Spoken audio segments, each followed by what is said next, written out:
Hey guys, Don here. Welcome to Podiatry Practice Mastery, where I'm trying to get you to the $1 million mark and beyond. This is my daily $1 million recap. So these are the kind of the things that I've found that's worked, or it's working for me in the office to get to the $1 million mark.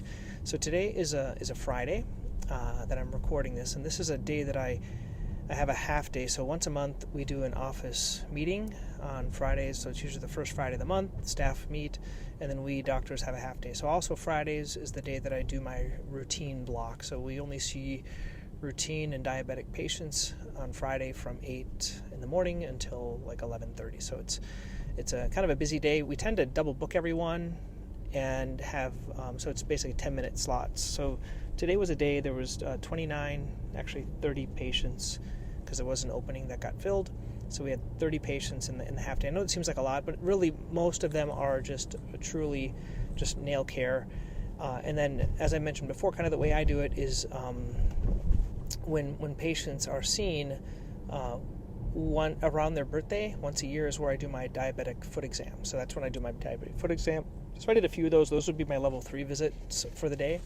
A couple of other things, a patient that had some like athlete's foot, I did a level 4 visit because I did ketoconazole for him.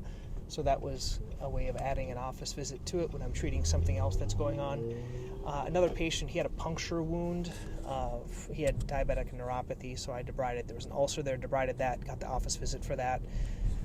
Another patient came in worried about nail fungus, so we did a nail sample, and I'm going to see her back in 3 weeks for my step 2 for the nail fungus.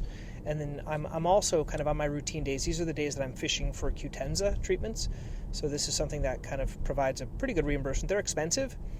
Usually we don't have to buy them. Usually it's through a specialty pharmacy, and then the actual profit from it is about $200 per foot per application, which is in every 3 months.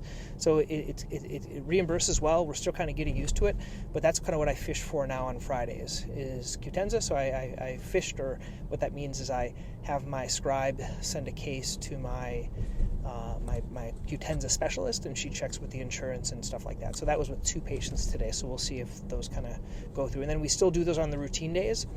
Actually, Quutenzas, no, we don't. We do it any other day they want, and because it's a separate visit, and I just apply them, and my staff does everything else. Then there's also patient bilateral edema that was bothering them, so that was an office visit because we talked about compression. Another patient got x-rays with arthritis, so that would be a level 3 visit. And one other patient that had a contusion that we kind of evaluated, that was a level 3. And then the MVP for the day, most valuable patient, was a patient that had pain between the first and second toes with an exostosis and a really bad callus. She's tried toe spacers, wider shoes, nothing's really worked. So planning on doing exostectomy in the office. So she does have a bunion. She could benefit from a bunion and a hammer toe, right?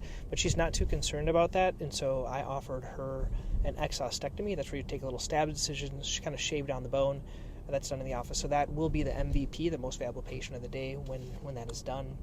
And then finally, the last thing I wanted to talk about was we have a staff that we recently hired, and she is great. And she used to work at a jeweler, so she's really good as a sales associate. So she's at the checkout.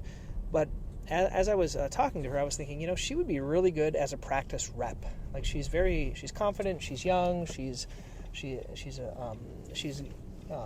just perfect for this role, and I think that's what I'm going to kind of prepare her to do, would be to go meet the primary cares and referral doctors and introduce the practice around. I've always wanted to have someone to do that. I truly haven't had the right who to do that role. So that is the recap. Once again, trying to help you get your practice to the $1 million mark or beyond, and that's kind of what were the high points for this day.